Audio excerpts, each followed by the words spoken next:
Et alors toute cette histoire-là, donc elle a démarré au XVe siècle à l'origine grâce à un couple, parce que c'est un couple nommé Nicolas Rolin et Guigonne de Salins qui décide de fonder cet hôpital. Vous trouverez des portraits détaillés de la porte d'entrée si vous voulez voir un peu à quoi il ressemblait. Et ce couple était extrêmement riche, par leur fortune personnelle, mais aussi parce que Nicolas Rolin était chancelier des ducs de Bourgogne, ce qui était à peu près l'équivalent d'un premier ministre à l'époque.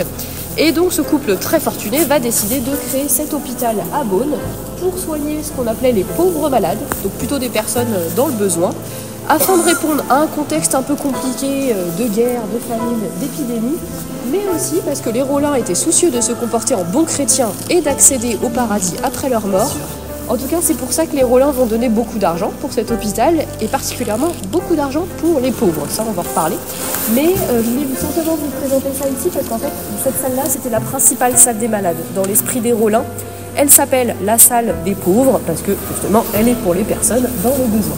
Mais l'architecture de la salle, c'est exactement celle de l'époque des Rolins, avec, vous voyez, une salle qui ressemble un peu à une sorte de salle de palais. Finalement, l'idée, c'était vraiment de faire un palais pour les pauvres dans cet hôtel-Dieu.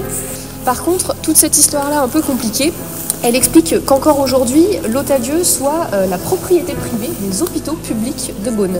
C'est-à-dire que vous êtes dans un site qui n'est pas un musée public appartenant à l'État, c'est vraiment un site privé qui appartient à l'hôpital et qui fait donc partie d'un pôle hospitalier que l'on appelle les hospices civils de Beaune, et dans lequel on trouve aussi les nouveaux hôpitaux de la ville, des maisons de retraite par exemple, et dans les hospices de Beaune, il y a aussi 60 hectares de domaines viticoles. Donc vous voyez que c'est vraiment un ensemble assez varié, il y a beaucoup de choses ensemble.